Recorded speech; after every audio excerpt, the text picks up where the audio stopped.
Perspectiva, um programa do Observatório do Terceiro Setor, sempre explorando os horizontes da realidade brasileira. Olá, bom dia. Eu sou Joel Scali e começo agora Perspectiva, um programa do Observatório do Terceiro Setor. Um levantamento feito pelo Observatório da Violência Política e Eleitoral da Universidade Federal do Rio de Janeiro aponta que, ao longo da primeira metade de 2022, a violência política deixou 40 mortos no país. O assunto de hoje é violência política e policial. Participam do programa Ariadne Natal, mestre e doutora em Sociologia pela Universidade de São Paulo e pesquisadora associada do Núcleo de Estudos da Violência da USP. Silvio Catiabava, sociólogo, diretor e editor-chefe do jornal Le Monde Diplomatique Brasil e colunista do Observatório do Terceiro Setor. A co-apresentação do programa é de Frank Valverde, que também trará os destaques do site do Observatório do Terceiro Setor. Você vai conferir as notícias do mundo direto de Nova York com a repórter Mônica Grayle, da Rádio ONU. Bom dia, Franklin. Bom dia, Joel. Bom dia, Ariadne. Bom dia, Silvio. E bom dia a você que está em sintonia aqui com Perspectiva, na Rádio Brasil Atual. Franklin, há 5 dias das eleições, o seu destaque... Não podia ser outro, Joel. Não podia, exatamente, não podia ser outro. Domingo, dia 2 de outubro, teremos eleições importantíssimas. Todas as eleições são importantes, mas digamos que essa aí muito mais, porque ela vai definir que rumos o Brasil quer tomar, né? Um rumo que seja de volta à democracia, garantia da democracia, da civilização, ou apostar na barbárie, né? Então é importantíssimo essas eleições de 2 de outubro. E avisando a todos e a todas que nós vamos votar em presidente da República, governador de estado, senador, um deputado federal e um deputado estadual.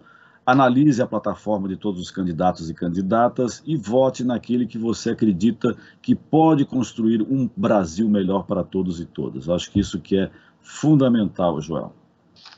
Muito bem. Bom dia, Ariadne. Seja muito bem-vinda ao nosso programa. Depois de algum tempo, você está aí na Alemanha? Isso, estou sim. Bom dia. Eu agradeço bastante o convite.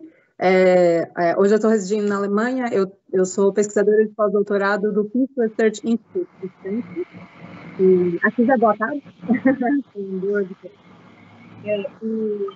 Agradeço bastante o convite, a oportunidade. Essa é uma semana muito importante para o nosso país, então eu acho que está todo mundo extremamente ligado e informação nunca é demais nesse momento.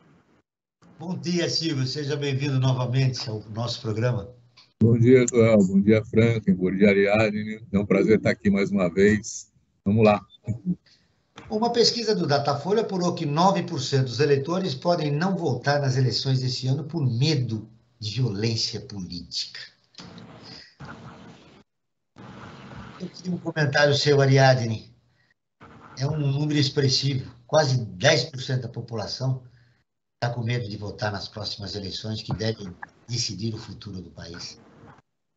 Pois é, a gente tem bastante não, já tem algum, vamos dizer, algum arcabouço de pesquisa sobre o medo no crime, né? Como o medo, em geral, ele no Brasil ele é algo extremamente alto e ele organiza ou desorganiza, vamos dizer assim, a vida das pessoas, né? As pessoas elas têm medo, às vezes, de sair à rua, de fazer várias coisas, mas a gente tem pouca pesquisa ainda sobre como isso se traduz, ou qual o impacto disso para a própria política, né? E aí a ideia do medo de ir votar, o medo de se manifestar politicamente, o medo de mostrar sua preferência política, isso é extremamente danoso, antidemocrático, né? Na verdade, isso mostra uma regressão da nossa democracia, né? A ideia de que um pressuposto da nossa democracia é a participação, e a participação ela se dá pelo voto, né? Ela pode estar diretamente se candidatando, né, participando, ou pelo voto,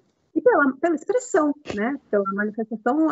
Então, assim, você ser prejudicado nessa possibilidade é extremamente danoso, né? Então, a gente vê a violência sendo usada como um instrumento nessa disputa política, né? Um instrumento para coagir não só os outros candidatos, mas também os seus apoiadores. Então, isso, como um termômetro, isso é extremamente preocupante, né? É algo que a gente precisa olhar com mais com mais detalhamento, inclusive que impacto isso vai ter, porque esse medo ele não se espalha de maneira igual, né, por todos os votantes, né? Ele vai afetar determinados grupos e isso, por consequência, vai ter um impacto na decisão, né, do pleito. Então, é algo para se olhar e para se preocupar mesmo. Silvio, há 5 dias das eleições, como convencer esses eleitores da importância do voto para a democracia brasileira? Eu acho que esse esforço vem sendo feito já há algum tempo. Não é agora que vai se convencer ou não, né? É um processo que está terminando de campanha eleitoral, agora só estão alguns dias disponíveis, né, para continuar.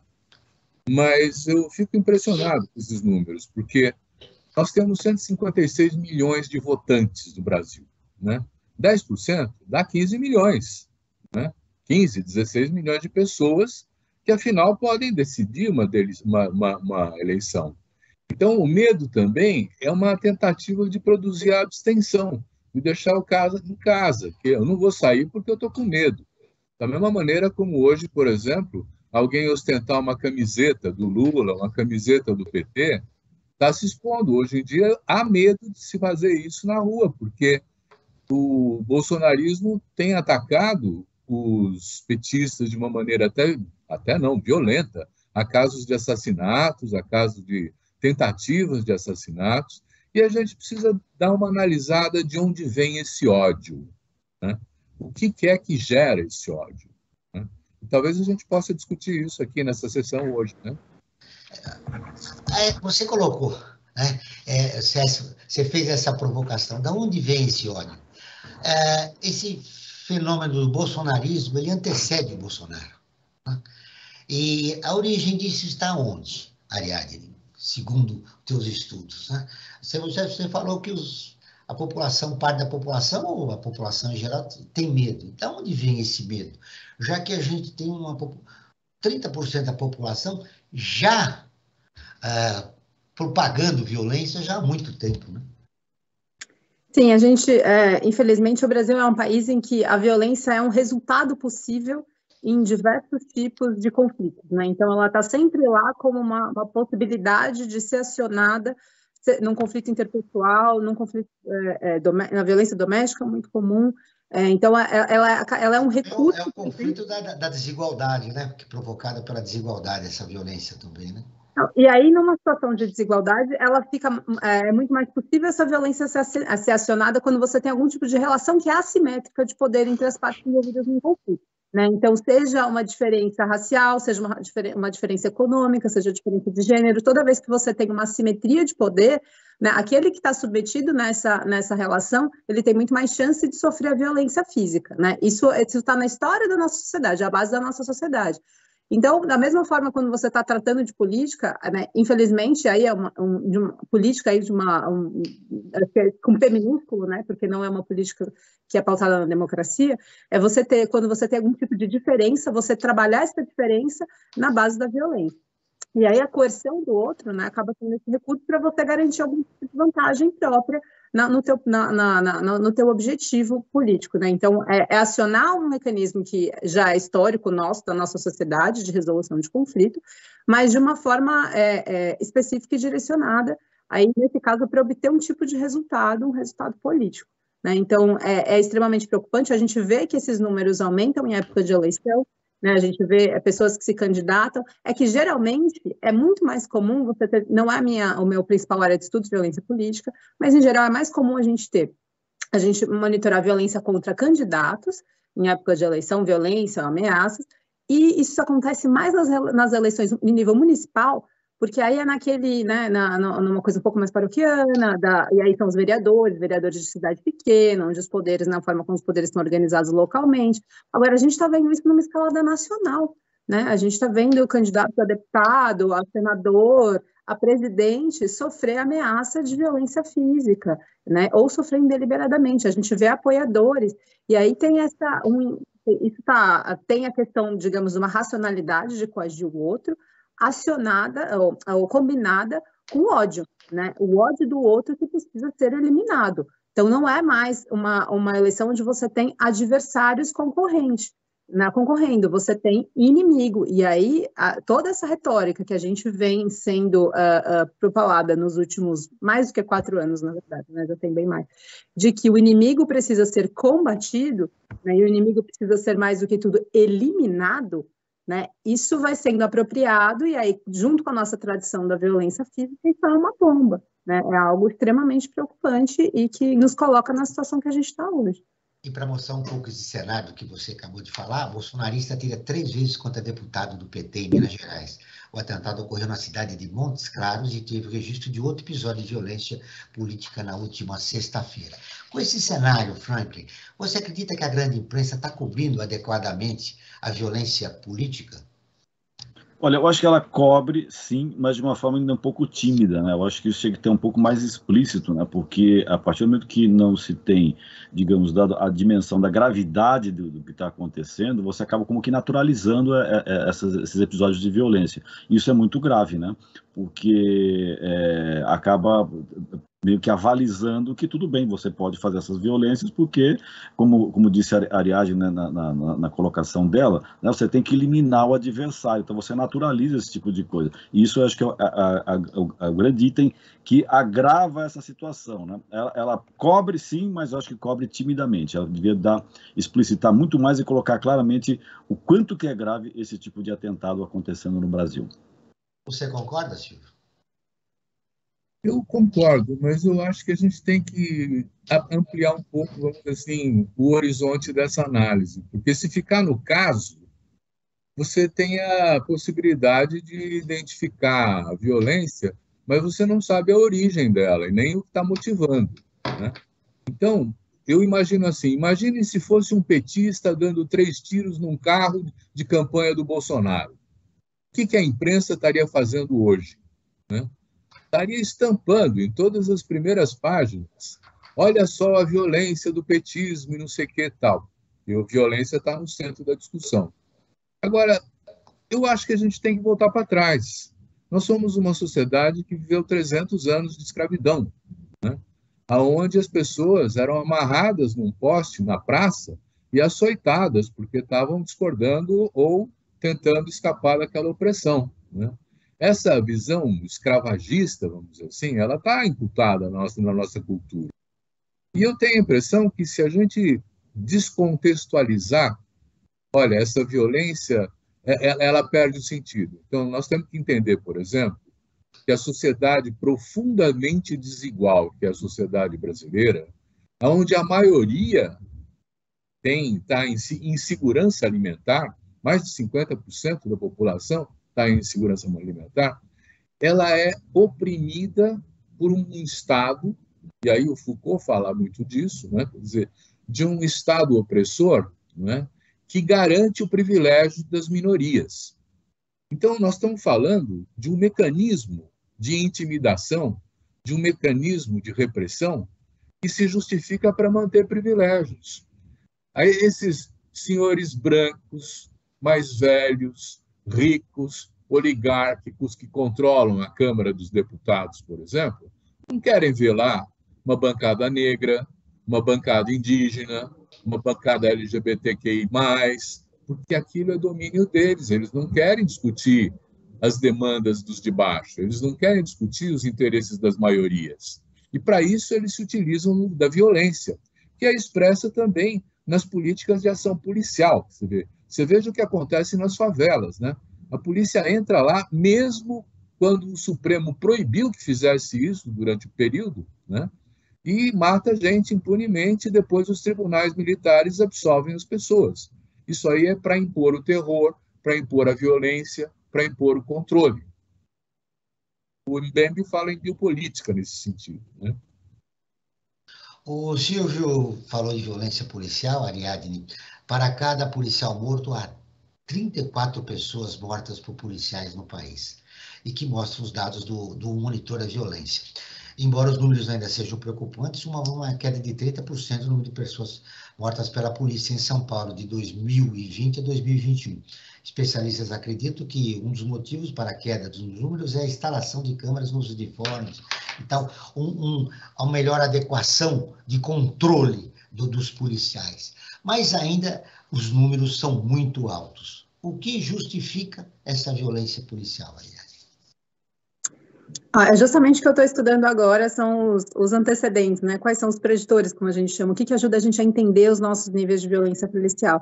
Porque quando você olha por estado, né, estado a estado, comparando os estados, a gente tem explicações macro. Bom, a gente tem a questão que ajudam a gente a entender, né, a presença da violência, né, o mecanismo, né? Então, assim, a gente tem um histórico escravagista, a gente tem desigualdade econômica gigante, né? A gente tem crises econômicas, a gente tem uma série de características que, digamos assim, no nível estrutural. A gente tem outras que estão no nível... só que isso não dá conta, porque essas características elas são mais ou menos similares de estado para estado. Mas isso não dá conta de explicar por que em alguns estados a gente tem níveis super altos de violência policial, em outros eles não são, apesar das condições serem similares, os níveis de violência policial não são tão altos assim. Então a gente vai olhando para questões que são contextuais. Então, níveis de violência nesses estados ajudam a gente a explicar um pouco, sim, presença de tráfico de drogas, de crime organizado, isso ajuda um pouco, né, a explicar. Mas tem uma outra explicação, que essa é a mais difícil, que é o que eu estou lutando para operacionalizar agora, que é justamente o que a gente está discutindo aqui, a questão política. Né? Quando tem uma orientação política, porque essas polícias elas estão em nível estadual, principal, né? Estão submetidas a governadores, mas não só, né? A gente tem visto, principalmente nos últimos 4 anos, uma influência no nível federal, que é algo inédito, né? Porque o nosso país é uma federação em que só os estados, né, que estão responsáveis pelas polícias, mas a gente tem visto uma influência também federal a partir de um discurso direcionado a essas polícias. Então, eu já tenho uma indicação de que em estados onde... essa é uma pesquisa que eu estou fazendo no momento, então meus resultados ainda não estão publicados, então eu estou aqui já falando algumas coisas, mas porque eu estou fazendo tanto quanto qualitativa, indo nos estados, entrevistando os governadores, os secretários de segurança, etc., para tentar entender o que explica os picos de violência policial em cada um desses lugares. Então, uma orientação política em nível estadual é muito importante. Quando você tem um governador sinalizando pode bater, pode matar, a resposta é automática, né? E aí essa sinalização, ela se dá de várias maneiras, eu estou tentando entender como isso acontece, mas essa orientação é muito importante. Mas, para além do nível estadual, a gente teve um fenômeno novo agora, que é o efeito Bolsonaro, né? Então, durante o governo Bolsonaro, os níveis de violência policial, eles eram altos e se mantiveram muito altos. Então, ele tem e aí isso é estatisticamente significante, eu estou chamando isso de efeito Bolsonaro. Tem um efeito, sim, e tem um impacto, apesar das polícias não estarem submetidas ao governo federal. Então, a gente junta tudo isso e começa a entender que aí é um pouco daquilo que tinha sido mencionado, para a gente sair do caso a caso, né, e começar a entender qual é o mecanismo por trás, né, quais são as lógicas que ajudam a gente a captar o que está por trás desses números. Então, a gente tem questões estruturais e situacionais, né, que ajudam, as dinâmicas que favorecem, mas tem uma questão que é político-ideológica, de orientação para as polícias agirem de determinada maneira. Só que é importante a gente considerar que os policiais, eles seguem, claro, uma hierarquia, eles estão submetidos a uma hierarquia, mas tem situações em que se descolam disso.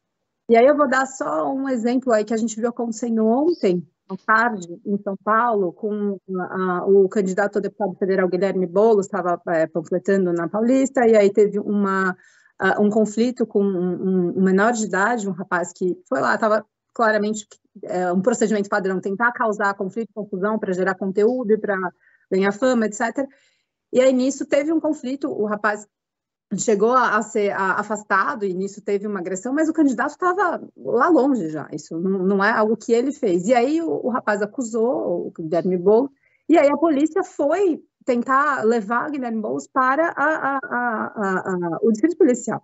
E ele, munido de muita informação e muito bem assessorado, explicou, tem flagrante, eu não vou, né, eu não tenho nenhuma razão para ir, etc e tal. Mas ficou muito claro que aqueles policiais, eles estavam agindo em função mais dos próprios valores, né, do que agindo de acordo com a orientação constitucional e do Código de Processo Penal a respeito de como eles deveriam conduzir aquela situação.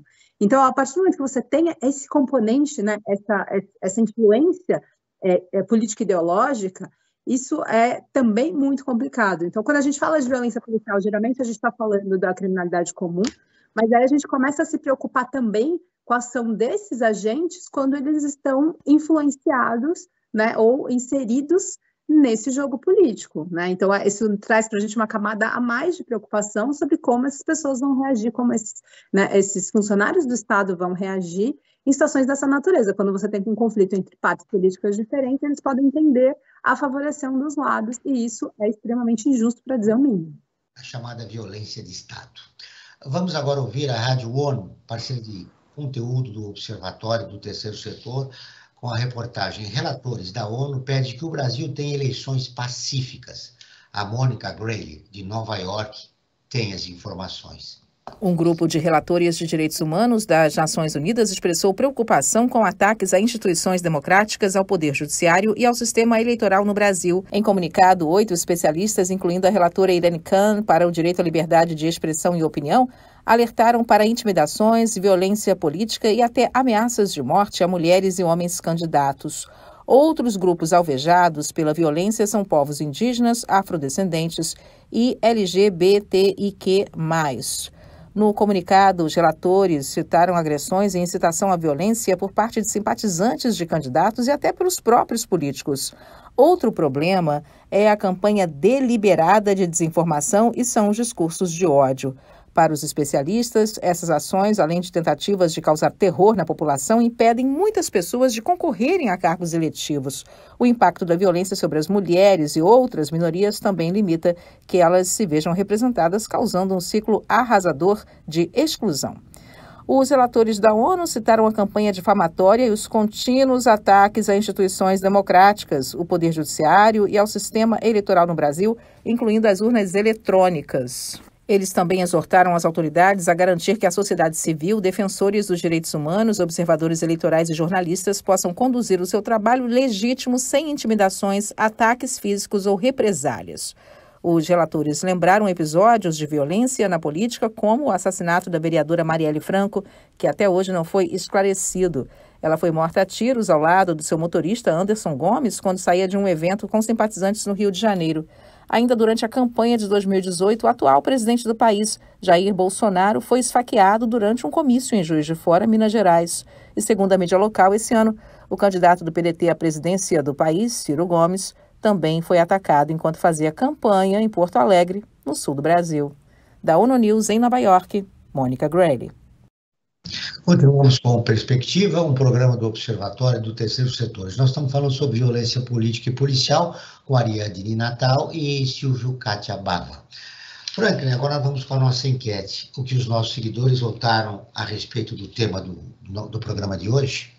Perfeito, Joel. A cada programa que nós apresentamos aqui na Rádio Brasil Atual, nós realizamos uma enquete, né? Ela, como o nome diz, né, a enquete ela não tem uma base científica, não é uma pesquisa, né, que você tem todos os procedimentos científicos para ser realizada, mas ela serve para a gente sentir um pouco a temperatura de como é que está o ambiente, né? E o ambiente hoje, né, digamos, está até um pouco quente, né?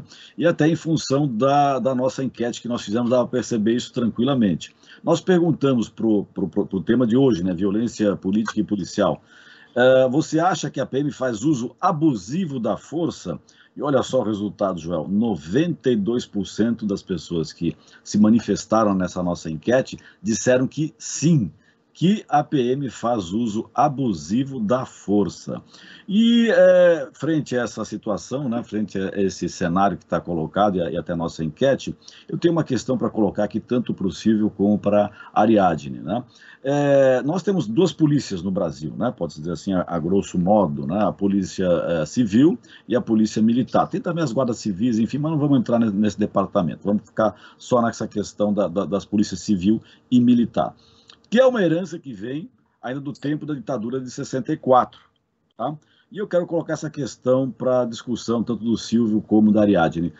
Não está na hora de repensar isso e de tentar reformar, diz que nós temos feito tantas reformas. A polícia não tem que passar por uma reforma também? Vou começar pelo Silvio. Eu acho que você tem toda a razão, Frank. Tem que passar por uma reforma, mas eu sou até mais radical, porque eu acho que a PM não tem jeito de ser reformada.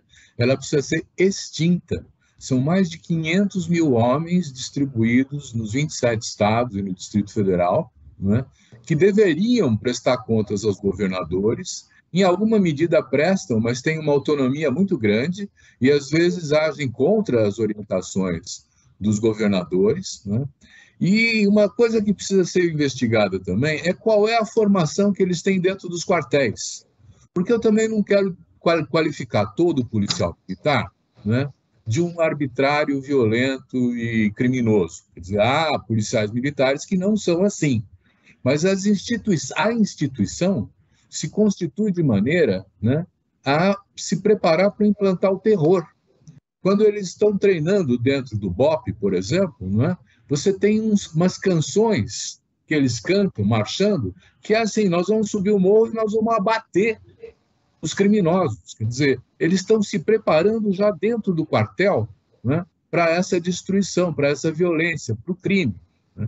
E o outro problema é que eu acho que as questões de justiça têm que ter um foro comum. Quer dizer, não há possibilidade de ter uma justiça militar que absolve todos os crimes dos policiais militares, né, à revelia do que é a lei, do que é a Constituição, né? Então, eu acho que nós temos que ter uma polícia cidadã, uma polícia que cuida da garantia e da segurança, mas que faça isso de uma maneira protetora, não de uma maneira violenta, quer dizer, respeitando a diversidade, as diversas expressões, o espaço público e as manifestações políticas no espaço público, não é?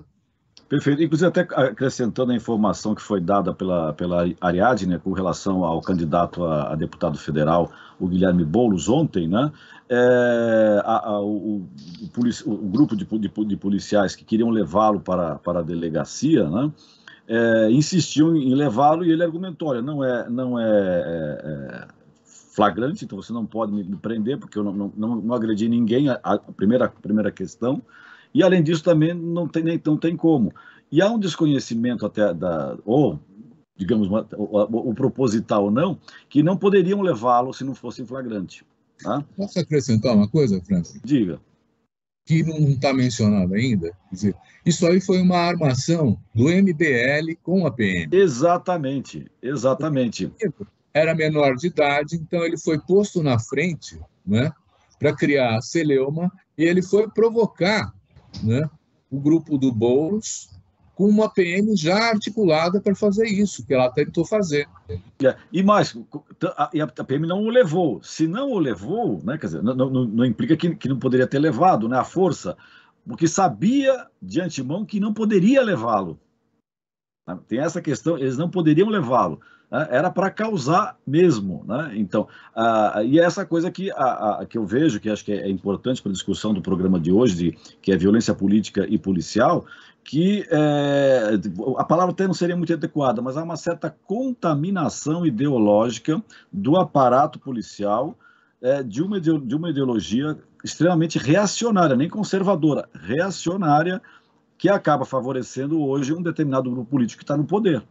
Tá? Acho que essa é uma questão que precisaria ser até colocada para esclarecer o que aconteceu ontem, que eu acho gravíssimo, né? Quer dizer, a polícia entrando e tomando o lado que não deveria tomar, tomando claramente um lado político, né, nesse conflito, digamos assim. Ariadne. Bom, então eu vou buscar um pouquinho o gancho da questão do modelo de duas polícias, né, a nossa estrutura institucional. Isso é sim um dos problemas, não é o único, mas é sim. Porque nós temos duas polícias, a civil e a militar, mas também temos uma outra polícia, aquela que atende o cidadão dos jardins e aquela que atende o cidadão da população de baixa renda nas periferias das cidades, né? Então, mas é importante considerar, Joel, que dentro das polícias, se a gente fosse focar só na questão da polícia militar, que é o que a gente está discutindo aqui, também tem duas. Tem os oficiais e os praças. São castas, eles estão divididos também. Aquele que entra na base, aquele que está fazendo policiamento cotidiano de rua, o soldado, o cabo, ele nunca vai ser comandante. O comandante nunca foi cabo. É uma polícia...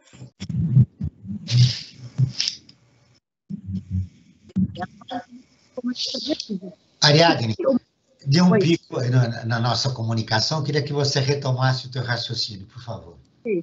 Então, o que eu estava dizendo é que não só a gente tem duas polícias, civil e militar, e a gente tem a polícia militar, ou as polícias em si agindo de maneira diferente e modulando a sua atuação de acordo com quem é o cliente, né? Sendo muito mais dura com aqueles que moram em regiões periféricas e as pessoas negras do que com as pessoas que moram em bairros de classe média, média alta. Mas dentro da instituição policial, principalmente na questão da polícia militar, a gente tem duas castas, os oficiais, os oficialato, né, e os praças. E essa é uma visão enorme que existe e é uma visão extremamente elitista, né, de como se organiza essa instituição. E o modelo militar, ele é muito problemático também, né, porque isso tudo que a gente está discutindo aqui sobre uma organização, digamos, democracia ou proteção ou direito, tudo isso está ausente no modelo militar para os próprios policiais, e eu penso muito neles como pessoas que entram lá como trabalhadores, porque é isso que são, que não podem, que são submetidos a condições péssimas e não tem nem a possibilidade de vocalizar essas condições, porque eles estão institucionalmente castrados, para dizer o mínimo, né? Então, é um modelo, enfim, morando aqui, eu acabei de vir de um congresso internacional que é super importante, e a gente tem todos os policiólogos do mundo inteiro discutindo polícias, etc., e aí a questão nos países de democracias consolidadas falam muito sobre a questão do consentimento da polícia. Então, a polícia ela não poderia, na hora de fazer revistas, na hora de... não poderia tocar o corpo de uma pessoa sem consentimento, a não ser que tenha uma fundada suspeita. Então, toda a questão da... E aí, assim, isso está tão distante da realidade brasileira, não só porque a forma como a polícia age sem nenhum crime ter acontecido, ela vai, constrange, faz revistas, e não é só a revista em si, mas é a violência física, não é mesmo? Mas se a gente pensar que essa é a lógica com qual esses policiais são formados também, né? Então, a estrutura hierárquica, a hierárquica interna, né, faz com que eles tenham que obedecer ordens de uma maneira quase que acrítica, né? E aí isso acaba condicionando a uma forma só de ver o mundo, não tem possibilidade de discussão, não tem contraditório, né? É uma instituição que acaba não florescendo a possibilidade da diferença, a possibilidade de mudança, tudo isso é muito difícil numa estrutura como essa, né? Então, quando a gente fala de militarização, a gente está sempre pensando em qual vai ser a alteração disso na ponta, né, na atuação, mas a minha questão é como é que vai funcionar internamente, né? Como é um novo processo de informação e de reestruturar as relações.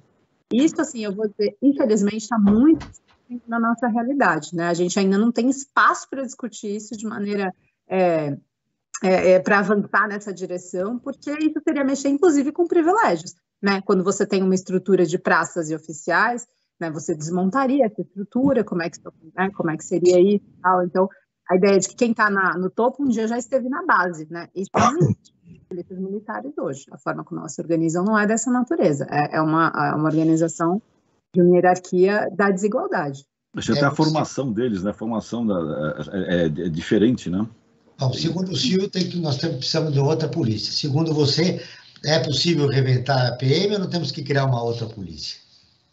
Eu acho que tem, assim, não tem como jogar o PT com a água do banho. Tem bons profissionais, sim. Tem profissionais que estão preocupados em fazer um bom trabalho. Mas, assim, o espaço que se dá para isso é um tipo de instituição que privilegia aquele que age da pior maneira possível, né? Então, porque aqueles que querem desenvolver um bom trabalho, às vezes não têm o espaço necessário, ou não conseguem.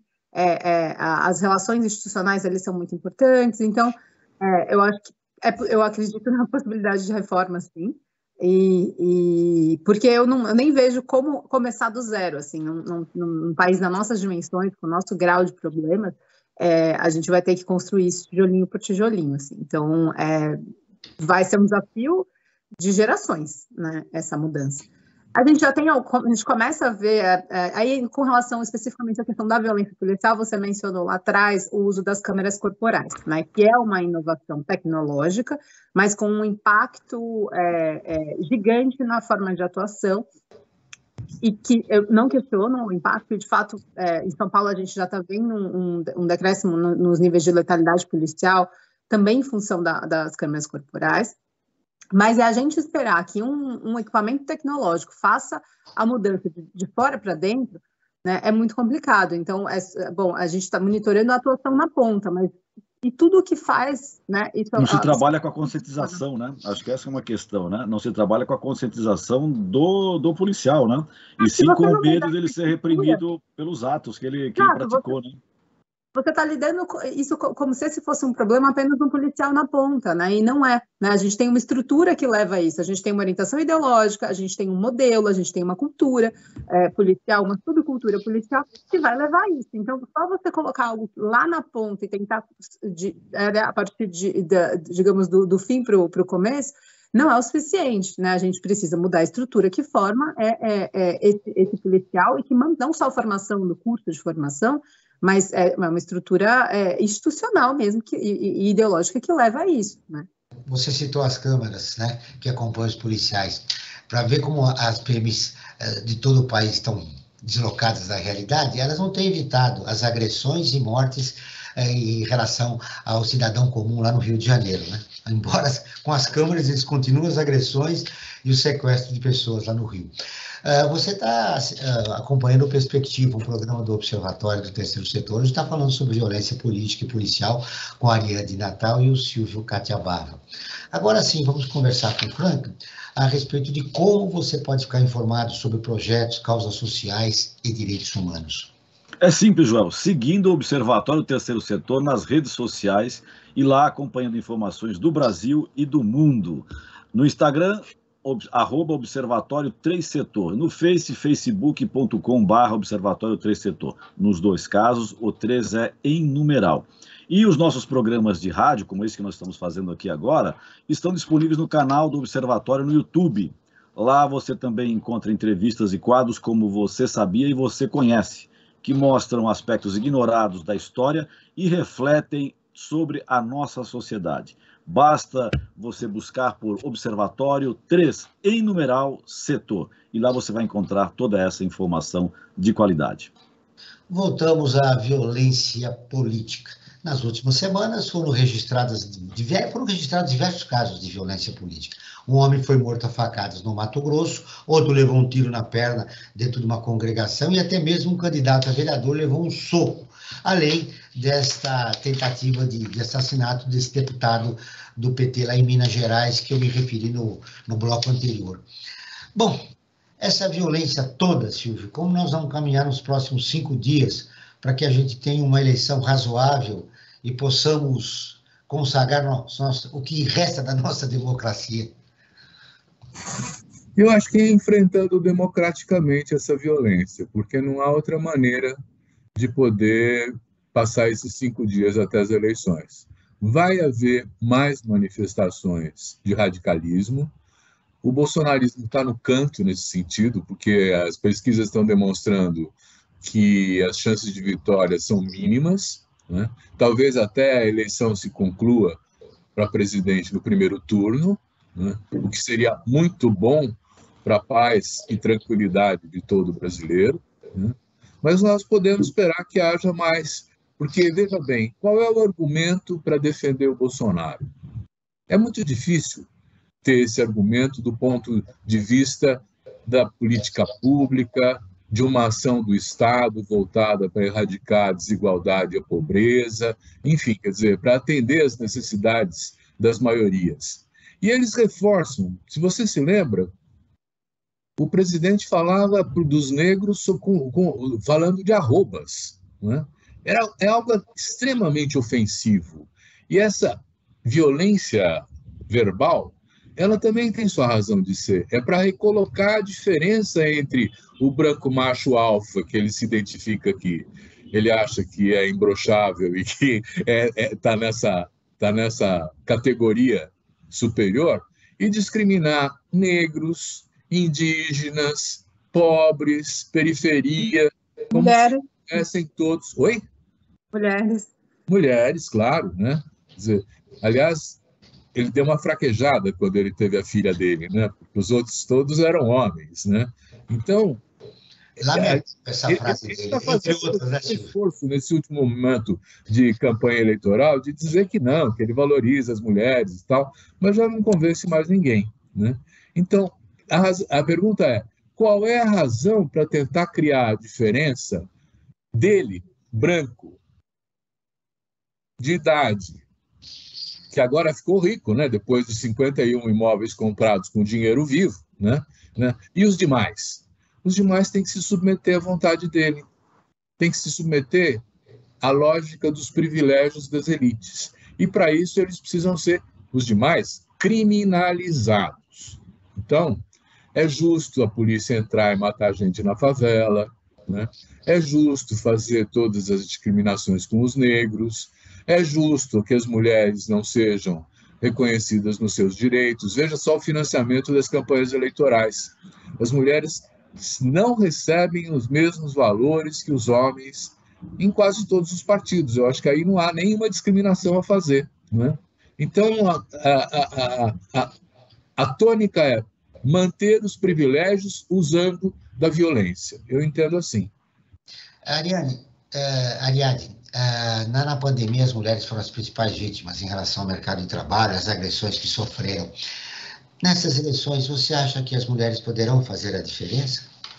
Eu acho que nós já estamos fazendo. Eu acho que os números estão mostrando como as mulheres rejeitam violência, né? Isso é muito importante. Nós somos a maioria do eleitorado brasileiro e as mulheres elas sabem, né, que a violência, esse culto às armas, esse culto a essa masculinidade tóxica, porque no fim é isso, né? É isso que ele está defendendo, não é à toa que ele faz referência ao próprio órgão sexual e que ele coloca isso na mesa o tempo todo, né? Isso está isso tá como pano de fundo no nosso processo eleitoral, né? Que lidar com essa masculinidade e diminuir o espaço dela, né? Porque isso significa que mulheres, se esse tipo de ideia prevalece, hegemônica, a gente tem menos espaço, a gente morre mais, a gente tem menos voz, né? A gente volta para digamos, uma caixa onde a gente não quer estar mais, né? Então, mulheres já estão fazendo diferença, já está evidente pelas intenções de voto, as pesquisas mostram quem são os apoiadores do Bolsonaro e quem são as pessoas que o rejeitam, justamente em função do discurso beliscoso, né? Isso é visível, né? Então, eu tenho esperança de que nos próximos... A gente está num prazo curto aí, mas num prazo médio, digamos assim, né? Essa reconquista de espaço diminua esse tom bélico da política, das relações. Então, e aí, assim, eu vou puxar a sardinha para o meu lado, quando ambientes extremamente masculinizados, né, essas coisas prevalecem, né? Então, a inserção de mulheres na política e nos espaços, ela diminui, né, ela arrefece a certos conflitos, né? Ao contrário do que dizem, que mulheres trazem conflito para espaço de trabalho, mulheres brigam, etc. e tal. O que eu vejo é o contrário. Eu vejo que é muito importante que a gente tenha essa representatividade. E aí também outras representatividades, representatividade racial e de gênero, e outras, para que a gente tenha, quanto mais diversa seja a nossa Câmara, a nossa Câmara Federal, a nossa representação política, eu acho que menos a gente dá espaço para esse tipo de masculinidade que a gente não quer ver mais como símbolo da nossa nação e da nossa política. Agora vamos ouvir as notícias de destaque do site do Observatório do Terceiro Setor. Fred. Perfeitamente, Joel. Vamos lá. Antes de mais nada, quero convidar a todos e a todas que visitem o site do Observatório Terceiro Setor, observatório3setor.org.br, o 3 em numeral. Isso é importante sempre destacar. E lá, todos e todas vão encontrar uma série de matérias e reportagens sempre centradas fundamentalmente nas questões de cidadania e também dos direitos humanos. Lá nós vamos encontrar matérias como, por exemplo, a epidemia ignorada. Brasil tem 57 mil casos de dengue em um mês, ou seja, falando da Covid que está aí, né, ela está meio que já terminando, mas a dengue continua ainda, né? Eu acho que isso é um problema que tem que ser, as pessoas têm que ficarem atentas. Tem uma outra matéria que fala sobre a única cidade no mundo que está localizada entre 2 continentes. É uma curiosidade, eu acho que é um convite que seja lida essa matéria também. E a que eu quero dar um destaque hoje, em especial, é uma matéria que foi escrita pela Maria Fernanda Garcia, que aponta o seguinte: a cada 4 segundos uma pessoa morre de fome no mundo. Né? Olha só como é que é grave. O Brasil, que tinha saído do mapa da fome, infelizmente voltou nos últimos 6 ou 4 anos, principalmente nos últimos 4 anos. A partir de 2018, Frank. A partir de 2018, né, se aprofundou mais ainda essa volta, infelizmente, do Brasil para o mapa da fome. E na última reunião que nós tivemos Frank, eu vou acrescentar essa notícia da fome. Perfeito. A segunda uma pessoa morre de fome no mundo. Aqui no Brasil, uma publicação nossa no Instagram revela que pessoas que passam fome no país superam a população inteira da Venezuela. Olha só, o quanto que é grave, né? Quer dizer, no Brasil, que passa fome no Brasil, acaba superando a população de um país inteiro que não é pequeno, hein? Que não é pequeno, diga-se de passagem, né? E só para registrar sobre essa matéria que eu indico a todos e a todas para ser lida, que 200 ONGs denunciaram essa situação na última Assembleia Geral da ONU em Nova York, né? Então isso é importante ser registrado, esse dado, e acrescentando um outro dado importante também para quem nos acompanha no nosso site. As matérias do site do Observatório do Terceiro Setor contam com a ferramenta de audiodescrição, uma ferramenta que ajuda as pessoas que são portadoras de deficiência visual a terem essas informações, esse conteúdo que está no nosso site. Joel. Tenho só 15 minutos de programa, conversa com os nossos 2 convidados, passa rápido, né? Mas eu quero registrar que a Justiça Militar de São Paulo absolveu, no mês passado, o soldado da Polícia Militar que pisou no pescoço de uma mulher negra durante uma ocorrência na Zona Sul. Lembrando que aquela mulher era uma empresária, era uma pequena empresária, e ela foi agredida pelo policial que a imobilizou pisando no pescoço dela. Ele foi inocentado pela polícia. Um outro caso registrado de violência policial, uma empresária desmaiou após levar um tapa de um policial em Goiânia. O que ela fazia? Ela só foi agredida porque estava filmando o marido ser preso por desacato. Tá aí. Diante desses fatos, nós não precisamos reformar a polícia. Segundo o Silvio Catiabava, nós precisamos de uma nova polícia. Eu queria, Silvio, que você fizesse um destaque final, né? Enfatizo novamente, estamos pertíssimos das eleições, nós temos aí um número expressivo de ocorrências policiais, de violência política, violência policial, num ambiente de polarização no país, agressões, tentativas de morte. Que cenário você esboça para as eleições daqui a 5 dias? Joel, se você me permite, eu faço apenas uma pequena correção. Eu não chamo isso de polarização, porque polarização supõe a radicalização dos 2 lados. Nós estamos vendo a extrema-direita atacando a todo mundo, né? Então, os democratas eles estão buscando eleger e, pela via das eleições, corrigir as coisas. Quem está radicalizando é a extrema-direita, é o bolsonarismo, né? Agora, eu acho, para a gente terminar essa nossa conversa, quer dizer, que a solução desses problemas passa pelo mundo da política, passa pela eleição, passa pela escolha que nós vamos fazer dos nossos governantes, né? Então, por exemplo, se tivermos na Assembleia Legislativa de cada estado, se tivermos também na Câmara Federal, né, uma representação importante de setores que hoje em dia são minoritários na sua expressão política, mas majoritários demograficamente, né, eu acho que isso melhora muito. Então, eu convido, por exemplo, a todo mundo pensar de que nós precisamos ter uma bancada feminista, nós temos que ter uma bancada indígena, nós temos que ter uma bancada dos negros. É muito curioso, porque a Coalizão Negra por Direitos, ela está falando em aquilombar os parlamentos, ou seja, em criar grupos de parlamentares negros, né? Da mesma forma como o MST também está falando em criar uma bancada do MST. Esta é a primeira vez que esses movimentos sociais estão se propondo a criar bancadas parlamentares para defender os seus interesses. E aí nós não vamos ter só a bancada da bala, a bancada do agronegócio, a bancada da mineração, a bancada dos bancos, nós vamos ter também a bancada dos direitos sociais. Então, eu acho que esse tipo de postura pode realmente trazer modificações e ampliar o espaço público para poder fazer o debate da defesa de direitos. Então, era isso que eu queria dizer na minha fala final. Muito obrigado. Seu destaque final, Ariadne.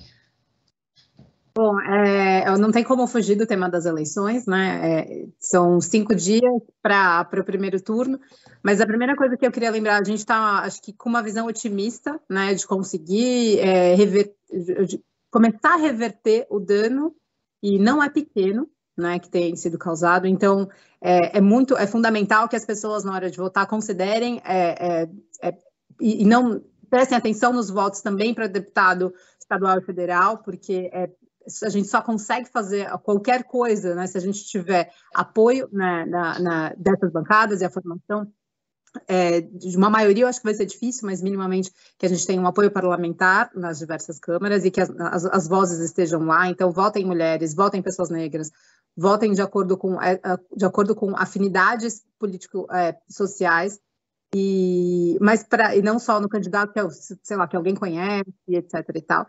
Mas eu também queria lembrar que a eleição não é panaceia, que ela não vai resolver tudo, porque o desafio que a gente tem pela frente não é pequeno. Então, esse é só o começo, é o primeiro passo. Acho que a gente está esperançoso agora desse passo que vai ser dado. Eu não quero ser pessimista, mas eu sei que ainda que a gente consiga ter uma vitória aí nesse primeiro turno, tem 3 meses pela frente que vão ser extremamente desafiadores, de desmonte, que eu não sei o que vai acontecer nesses 3 meses, se tudo der certo, digamos assim, né? E a gente vai ter ainda anos e anos pela frente que a gente vai continuar lidando com esses mesmos valores que a gente enumerou aqui, antidemocráticos. Eles estão estabelecidos e politicamente representados. Então, a nossa luta, a gente talvez tenha uma vitória agora, mas lembrar que essa vai ser uma vitória numa guerra, e guerra no sentido de, não na guerra bélica, né, mas digamos, de um longo caminho, de um longo percurso. Começa um novo desafio da governabilidade, né? Da governabilidade e de abrir mão de algumas coisas, provavelmente a gente vai precisar abrir. Então, tentar, né, maneirar expectativas, porque a gente fica com expectativas muito altas, mas também, assim, dá um alívio certamente. Então, e lembrar que essas escolhas, as escolhas que a gente está fazendo, as escolhas políticas de representação, elas têm efeitos práticos muito claros. E aí, quando eu lido com o assunto da violência policial, para mim isso é tão evidente. A gente está fazendo escolhas sobre pessoas viverem ou pessoas morrerem. É esse o nível de influência, né? E quando eu tenho essas discussões aqui com os meus colegas, eles não conseguem nem entender, porque a mudança política nos países de democracia estabelecida, ela não tem implicações tão sérias quanto tem no Brasil. E por isso que eleições, para a gente, significa mudar rumo, né? Mudar o rumo das coisas. Então, é muito importante, por isso que a gente é tão aficionado por isso, porque significa respiro e significa vida sendo salva, significa redirecionar o Estado para colocar ele de volta no lugar que ele deveria estar. Mudar o rumo das coisas. Seu destaque final, Franco Valverde, numa palavra. Então, uma palavra, acho que é uma frase, Joel, uma frase que é atribuída ao Platão, né, grande filósofo grego, há mais de 2000 e tantos anos lá atrás, que ele diz o seguinte: não há nada de errado com aqueles que não gostam de política. Simplesmente serão governados por aqueles que gostam. Atenção, no próximo domingo, preste atenção em quem que você vai escolher. Silvio, numa frase, qual é o seu maior medo neste cenário? O meu maior medo é a abstenção. Quer dizer, eu acho que todo mundo tem um compromisso realmente de ajudar a mudar esse cenário, trazer de volta a democracia para o país e debater as alternativas no cenário da democracia, onde todos se respeitam e aceitam que o pacto social, que é a democracia, valha, né? Então, quando perder votação, perdeu, não vai reclamar, né? Quando ganhou, não vai acabar com o opositor, porque não é inimigo, é adversário. No próximo lance, pode estar de mãos juntas, né? Então, é isso que eu quero. Eu quero que todo mundo faça o esforço de ir votar, não se abstenha e faça como a juventude de 16 a 18 anos, onde nós tivemos 2.600.000 inscritos, né, para votarem esse ano, porque acharam que é importante participar e ajudar a corrigir os destinos desse país que anda dando umas cambalhotas e precisa retomar o seu caminho da paz, do desenvolvimento e da igualdade. Caminho da paz, do desenvolvimento e da desigualdade. Agora eu quero ouvir, Ariadne, numa frase realmente. Qual é o seu maior sonho? Bom, é isso que eu falei aqui agora há pouco. Eleição é um momento decisivo para a gente, e especificamente é decisiva para a nossa história, de mudança de rumo, sim, de repactuar, de restabelecer as relações e de salvar a nossa democracia. Então, ir votar é um ato, é o ato mais patriótico que você deve fazer pelo país e pela democracia, é ir lá, é convencer as outras pessoas a irem lá participar e estar presente nesse momento, deixar o medo de lado, enfrentar, né, esse medo, porque acho que o resultado vai ser muito importante. Repetindo a sua frase, nós devemos votar para salvar a nossa democracia. O Perspectiva está terminando. Agradeço a presença de Ariadne Natal, mestre e doutora em Sociologia pela Universidade de São Paulo, pesquisadora associada ao Núcleo de Estudos da Violência da USP, falando diretamente da Alemanha. Silvio Catiabava, sociólogo, diretor e editor-chefe do jornal Le Monde Diplomatique Brasil. Esse programa foi produzido pela equipe do Observatório do Terceiro Setor. Na próxima quinta-feira, às 9 horas, acompanhe o nosso programa Brasil ODS. Na pauta do programa, Criança e Violência. Não perca. E ficamos por aqui, sempre na luta por uma sociedade mais justa, solidária, sustentável e tolerante. Até o próximo programa. Você acabou de ouvir Perspectiva, um programa do Observatório do Terceiro Setor.